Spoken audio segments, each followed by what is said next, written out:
Olá pessoal, eu sou o Dr. Milton Medeiros, membro titular da Academia Brasileira de Neurologia, e eu vou gravar uma sequência de vídeos, uma espécie de resenha a respeito desse livro aqui, O Fim do Alzheimer.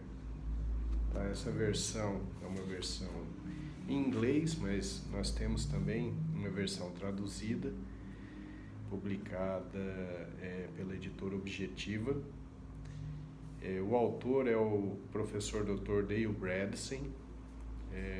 Dr. Dale Bredesen é um pesquisador de muita credibilidade na parte do estudo de neurodegeneração.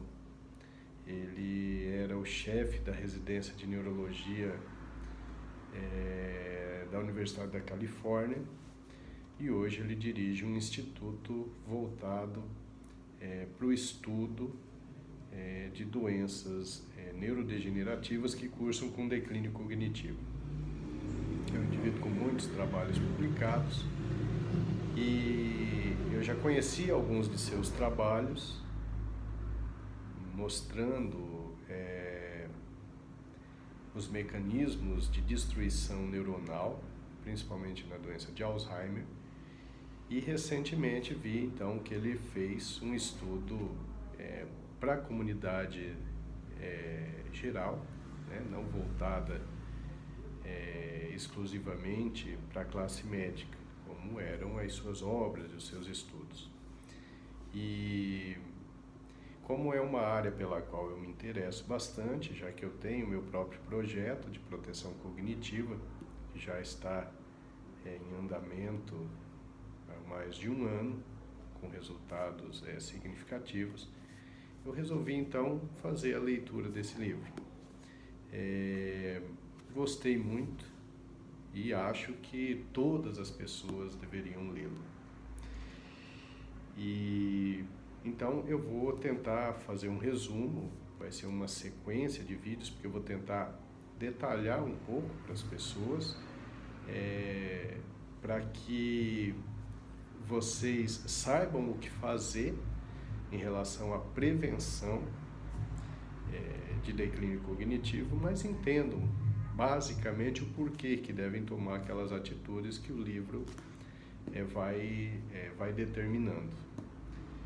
Eu, particularmente, estou trabalhando em um novo livro, será o meu 6º livro, e esse livro é também a respeito de proteção cerebral, em moldes um pouco diferentes, o livro do Dr. Dale Bredesen, mas é um livro também que vai tratar a respeito das formas de manter um cérebro saudável, bem funcionante por períodos longos, né, para que a gente consiga envelhecer com qualidade de vida. Então eu vou fazendo os vídeos relativamente curtos, mostrando então quais são as orientações do Dr. Dale Bredesen e por que ele orienta. Já na introdução ele enfatiza a maneira como a doença de Alzheimer é abordada pelas pessoas do meio científico, né? Hoje nós temos a doença de Alzheimer como sendo uma doença incurável, uma doença sem tratamento efetivo. E ele começa já discutindo a respeito disso, né? O porquê que a indústria farmacêutica sempre se voltou para a criação de um medicamento para tratar a doença de Alzheimer, e geralmente esse medicamento ele é baseado em uma das condições fisiopatológicas. Então, por exemplo, os remédios que nós temos hoje mais utilizados são os inibidores de colinesterase, porque se sabe que na doença de Alzheimer há uma redução da acetilcolina. Mas isso é apenas um dos mecanismos e acaba funcionando mal, né?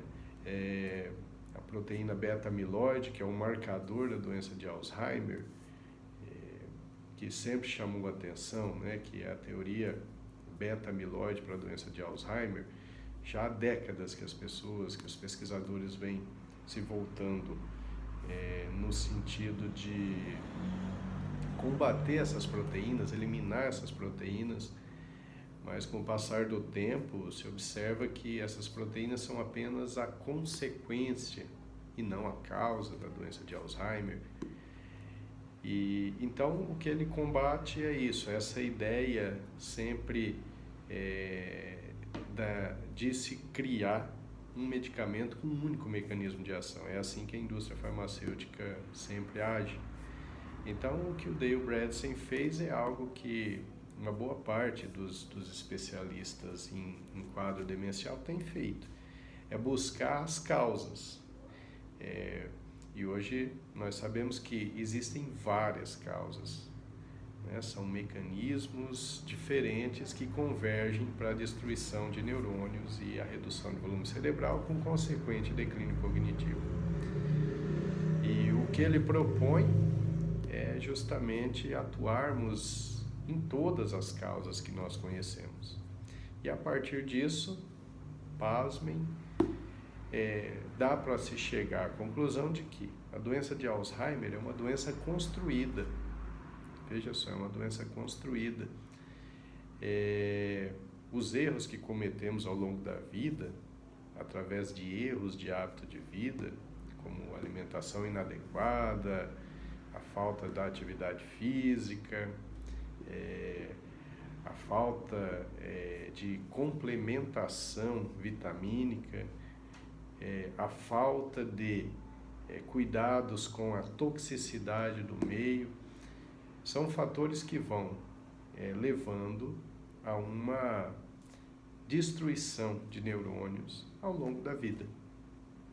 Então ele vai mostrar para a gente que, por exemplo, o fator genético tem uma importância menor, né? Porque se nós observarmos os pacientes que têm Alzheimer na população, 70%, talvez até acima disso, não tem o componente genético para desenvolver a doença.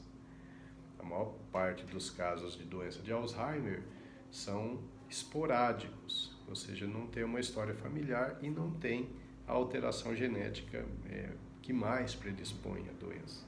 É claro que os pacientes que têm a alteração genética,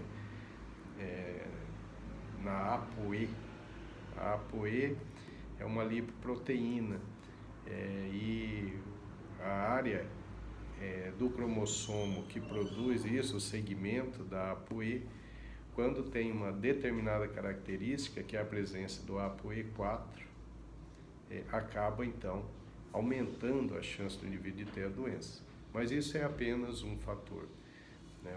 O fator causal principal é a construção ao longo do tempo, errando em diversos hábitos de vida que vão culminar com uma perda cognitiva gradual. Então ele também vai classificar para a gente a doença de Alzheimer como tendo 3 subtipos, né? Aquela que ocorre predominantemente por processo inflamatório, aquela que ocorre por deficiência nutricional e aquela que ocorre pela exposição de agentes tóxicos. E mostra também que, geralmente, a maior parte dos casos de doença de Alzheimer tem uma associação desses fatores. E aí que vem a importância maior do livro, que ele mostra a forma de fazermos uma prevenção. Mesmo que você não tenha um declínio cognitivo, mesmo que você não tenha distúrbio de memória, mas para preservar o cérebro bom e melhorar até a agilidade mental, existem medidas que podemos tomar no dia a dia para preservação cerebral. Então, eu vou fazer alguns vídeos em sequência para mostrar para vocês a opinião do Dr. Dale Bredesen, uma opinião totalmente respeitável sobre proteção cerebral, sobre prevenção de declínio cognitivo. Certo? Muito obrigado.